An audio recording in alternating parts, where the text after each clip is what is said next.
자, 주식시장 나무보다는 숲을 보는 전략 세워보도록 하겠습니다. 황금알TV 김성남 대표 모셨습니다. 어서 오세요. 네, 안녕하세요. 네. 반갑습니다. 자, 저희가 이제 일주일에 한 번씩 만나는데 이제 대표님께서 방송 전에 그런 말씀 해주셨어요. 지금 저희가 짜고 있는 그 빅픽처 전략 다 들어맞고 있다. 3월 달에는 전략 후강을 예상을 하셨는데 지금 딱 좀 그렇게 흘러가는 추세고요.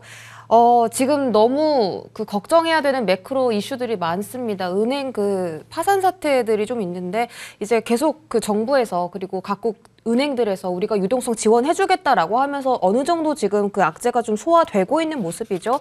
이제 다음 주 FOMC가 걱정인데 ECB가 이런 상태에서 지금 빅스텝을 단행을 했다면 그렇죠. 네, 25bp 금리 인상 쪽으로 지금 많이 좀 기울어지고 있거든요. 의견들이. 저희가 그런 거 대비해서 좀 빅픽처 좀 그려보면 좋겠습니다. 어떤 전략 세워볼까요? 네, 사실 이제 이 프로그램의 어떤 성격, 제가 이제 나와서 말씀드리는 부분들이 빅피처이다 보니까 네. 2월달 같은 경우는 여러분들한테 결국에는 약세장으로 종료가 될 거다라는 이야기들 계속해서 강조를 드렸고, 이게 과거 한 20년에 걸친 통계적 자료를 가지고 여러분한테 말씀드리는 거거든요. 근거적인 부분은 3월은 그렇게 봤을 때 전략 후강장이 이어지는 경우가 횟수적으로 상당히 많았다라고 볼 수 있고요. 또 그 부분에 있어서 우리가 3월에 빠져도 여러분 걱정은 하지 맙시다. 이런 부분들을 얘기 드릴 수 있었던 것이 설사 3월 내내 하락했던 적도 한 번 있었어요.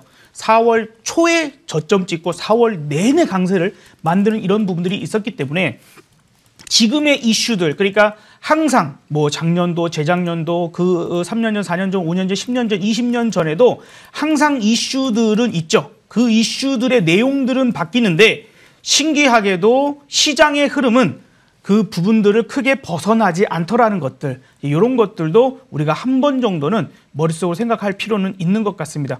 그래서 결국에 우리가 시시각각 변하는 그런 시황에 대한 부분들에 너무 에너지를 쏟기보다는 변하지 않는 투자의 본질적인 것들을 볼 필요가 있어요. 예를 들면 돈의 흐름이 어디서 어디로 크게 움직였는가, 그리고 이제 힘 있는 자들의 포지션이 어떻게 구축되어 있는가를 파악하는 것이 오히려 지금 우리가 사실 상상적으로 이걸 이해할 수 있을까요? 은행 사태가 여기서 더 번질까 어쩔까. 일단 이번까지는 어떻게든 막아내는 분위기이죠. 퍼스트 리퍼블릭 여기에다가 뭐 300억 달러를 정의의 사도 11명이 나타나가지고, 그죠? 내가 도와줄게. 너네 은행에다가 돈 넣어줄게. 이러면서 막았어요. 근데 또 우리에게, 특히나 우리는 이제 개인 투자자잖아요. 네. 그러니까 우리가 미처 알지 못하는, 뭐 CS 같은 경우는 작년부터 시끌시끌했으니까 뭐 이거 우리가 나올 수도 있어, 예상할 수 있지만 어디서 갑자기 미국의 은행이 한두 개도 아니고 유럽의 뭐 여러 국가들의 은행들 많고, 이제 전반적인 분위기 자체는 조금 뱅크런에 대한 여러 가지 불안감은 커져 있죠. 그걸 다 때려 막을 수 있을까? 만약에 더 터진다면.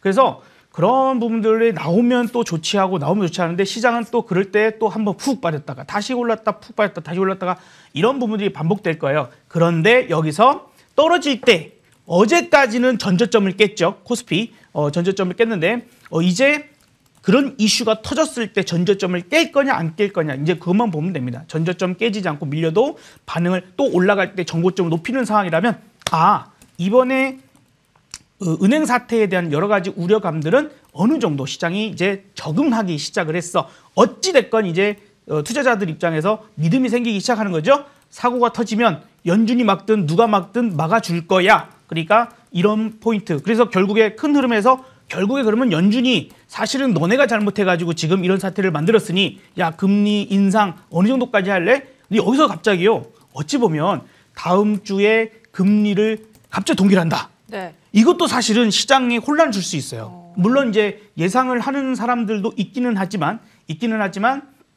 갑자기 동결하면 우리가 알고 있는 내용보다 더 심각한 거 아닐까라는 이제 우려감이 나올 수도 있거든요. 그러면 이번에 조금 무난하게 그냥 넘어간다면 요번까지는 한 0.25% 금리 인상을 하되, 코멘트적인 부분들에서 이제 우리가 금리 인상에 대해서는 조금 한번 검토를 해볼 필요가 있다는 식으로 다음번 금리가 동결될 가능성을 높여놓는 것이 시장에는 훨씬 도움이 될 것 같아요. 혼란을 주지 않으면서 네. 예상하고 있는 그 수준대로 갈 때 시장은 안정적인 움직임을 보여줄 수 있는 거거든요. 그래서 그 포인트를 보면 좋겠고, 그 다음에 그러려면 여기서 나오지 않아야 될 게 있어요. 어떤 거죠? 이제 그래도 이번에 CPI가 예상치가 나왔잖아요. 네. 6%.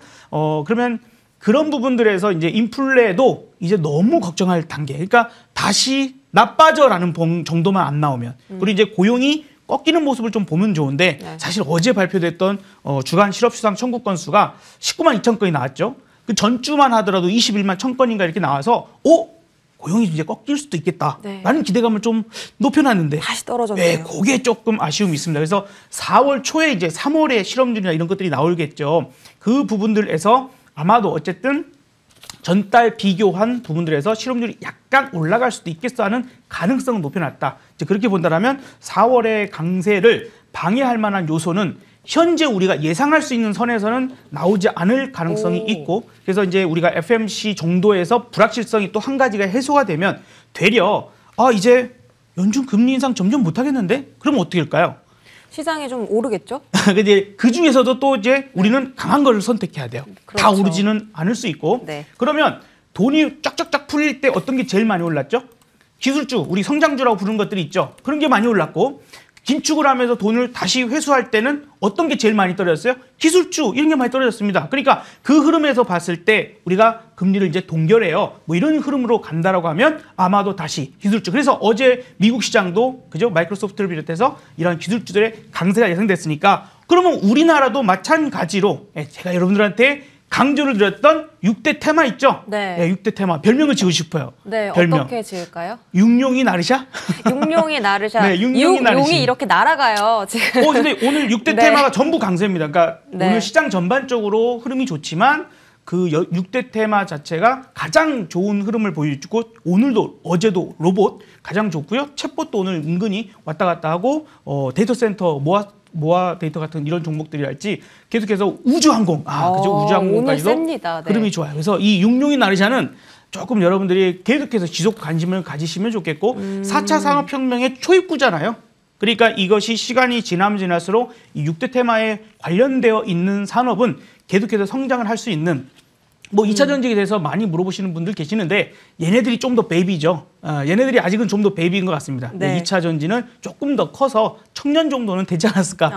그러면 이제 우리가 기대해보는 기대 수익이라고 하는 부분들은 아마도 육룡이 훨훨 날아가는 미래의 현상을 볼 수 네. 있는 상황을 보는 게 좋지 않을까 싶어요. 4월 달에 이제 강세장이 나타날 수 있다고 좀 예측을 해주셨고, 다만 한 가지 그 리스크 포인트는 고용 지표다. 고용이 꺾이는 추세가 나와야 지금 인플레가 확실히 둔화되고 있다라고 저희가 좀 안심을 할 수가 있으니까요. 일단 그거 빼고는 4월장에는 하락할 만한 재료는 보이지 않는다라고 하셨어요. 자, 그중에서 6대 테마 말씀 주셨고, 오늘 전반적인 강세 시연이 되고 있는데, 자, 6대 테마 중에서 저희가 이제 4월 달에 조금 더 깊이 있게 관심 가질 만한 섹터, 어떤 섹터일까요? 네. 네. 오늘까지 로봇주가 연속적인 상승을 좀 보여서 예, 로봇주를 강합니다. 오늘 좀 하기에는 약간의 부담이 있고, 이제 막 터닝이 다시 나오고 있는, 이제 먼저 이 조정을 받고, 네. 사실 이제 이 해당 종목들 중에서 너무 급등을 하다 보니까 경고 먹은 종목들이 좀 포함되어 있다가 어젠가 이렇게 해서 그 테마의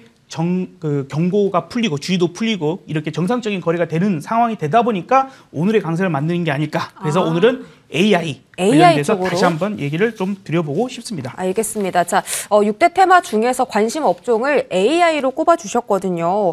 오늘 좀 시세가 들어오고 있고, 사실 어제부터 조금씩 그 수급이 들어오고 있었거든요. 오늘 로봇 쪽이 지금 다 거의 상한가 도달하고 근접한 종목들이 많아서 수급이 AI로 옮겨가지 않을까 싶습니다. 자, 어떤 종목 살펴볼까요? 네, 오늘 여러분들께 한번 소개해드린 적이 있는 플리토라는 종목을 한번 말씀을 드려보도록 할게요. 지난번에 한번 이야기는 드렸지만 이 플리토라고 하는 그 기업은 언어 빅데이터 플랫폼 기업이에요. 이제 우리가 그 챗 GPT 뭐 4도 나오고 이제 미국에서 상당히 선도적인 그런 입장의 기업들이 이제 내놓고 있죠. 그런데 우리나라에서 네이버가 그 어떻게 보면 검색 이런 부분들에서 강자를 유지할 수 있는 이유, 이런 부분들이 구글이 전 세계를 제패했지만 우리나라에서는 그게 그렇게까지 큰 힘을 아주 발휘하지 못한 이유 중에 한 가지가 바로 언어적인 부분이 있습니다. 한글은 너무도 과학적이고 참 쉬운 그 문자죠.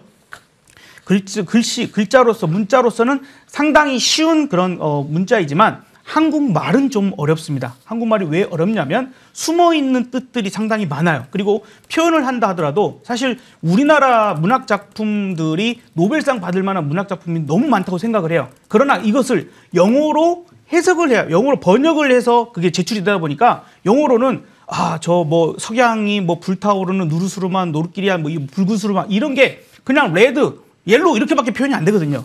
그래서 한국말은 가장 잘 그 빅테일로서 그 번역할 수 있는 건 바로 한국 기업이다. 이렇게 봐야 될 것 같아요. 그래서 지금은 다른 종목들이 더 강세 부분들을 나타내고 있습니다만 자리적인 부분이나 이런 것들을 봤을 때 가장 좋을 수 있는 부분들이고 우리나라 그 K 콘텐츠가 상당히 그 강세지 않습니까? 세계 1위를 할 정도로 뮤직부터 시작해서 웹툰이나 이런 것들도 상당히 많이 번지고 있다 보니까 그런 것들 한국말을 배우고 싶어요. 한국 글씨를 읽고 싶어요. 이거를 영어로 번역된 게 아니라 한국어로 된 것들을 보고 싶다. 이런 것들도 뭐 분명히 있을 겁니다. 그래서 그런 것들이 아마 이 기업에 대한 기대감을 키워놓을 것이다라고 생각됩니다. 네, 오늘 종목 플리토고요. 가격 전략 바로 받아보겠습니다. 지금 말씀하시면서 약간 지금 분봉상 슈팅이 나왔는데 이 부분에서도 매수 가능한 거죠? 그렇죠. 네. 이제 그렇게 봅니다. 이제 터닝의 새로운 시작점이라고 보고요. 아까 네. 말씀드렸다시피 4월 달까지 강세 부분들이 만약에 시장 자체에 방해가 없다면 그 강세 조금들 흐름이 좋을 것 같습니다. 그래서 현재가부터도 가능할 것 같고 한 26,000원까지 좀 눌러주는 그런 구간이 있다라면 뭐 우리가 충분히 공략 포인트 볼 수 있을 것 같고요. 목표가는 지난번에도 한번 제시해드렸던 4만 원을 그대로 유지해서 목표가로 제시해드리도록 할게요. 만에 하나 여기서 우리가 예상하지 못하는 그런 일이 빵 하고 터진다라면 손절을 대응해야 될 수도 있습니다. 그것을 22,000원으로 제시해드리도록 하겠습니다. 네, 오늘 종목 플리토고요. 가격 전략은 하단에 나가고 있으니까 이 가격 전략 잘 활용해서 수익 나시기 바랄게요. AS도 빠르게 받아보겠습니다. 로봇주들이 오늘 상당히 강하잖아요. 로보스타를 이제 2월 12일에 추천해 주셨고 오늘 52주 신고가, 뉴로메카도 오늘 신고가 경신입니다. 현재 상한가에 도달을 했고요. 두 종목의 수익이 너무 좋아서 여기서 이 자리에서 어떤 대응을 해볼지 좀 궁금합니다. 네. 일단 로보스타가 현재도 24% 급등 중에 있어요. 네. 밀릴 때는 다른 종목들에 비해서 많이 안 밀리는 그런 모습도 좀 있고 뉴로메카도 이제 가장 최근에 추천을 드렸던 그런 로봇주인데 오늘 상한가 같습니다. 그럼 상한가면은 어떻게 할까요? 상한가 종목 대응하는 요령 하나 알려드릴게요. 네. 만약에 갖고 계시다면요. 지금 상한가 매도 있죠. 매수 잔량들이 있죠. 매수 잔량. 거기 얼마가 있든지 간에 내가 한 주를 매수를 걸어보는 거예요. 그러면 앞에 뭐 얼마, 뭐 100만 주, 200만 주의 매수세가 없어지면 내 거가 가장 마지막에 그 순서가 있다가 내 거 체결되면 어떻게 될까요? 상한가가 풀릴 가능성이 높아지는 거죠. 상한가가 풀리지 않는다면 이거를 갖고 가야지 이걸 팔 필요는 없지 않습니까? 내일 아침에 또 튈 수도 있으니까. 그만큼 세다는 거니까. 그렇죠. 그러니까 근데 이제 내가 이걸 하루 종일 그냥 계속 쳐다볼 수는 없으면 여기에 이제 한 주만 이제 순서를 세워보는 거죠. 그래서 내 거가 체결된다면 거래가 갑자기 상한가에서 많이 돼버렸네? 풀릴 수도 있겠구나. 그러면 그때부터 비중을 줄인다거나 대응하면 되겠고 그렇지 않다면 내일까지 이제 주말이네요. 월요일 날 이제 상황 봐서 시가를 깨지 않는 상태라면 더 갖고 와보자. 알겠습니다. 자, 두 종목 AS 받아봤고요. 저희 지금까지 김성남 대표와 함께했습니다. 고맙습니다. 감사합니다. 네, 자, 저희 준비한 소식 여기까지고요. 오늘 끝까지 성공 투자하시길 바라겠습니다. 시청해주신 여러분 고맙습니다.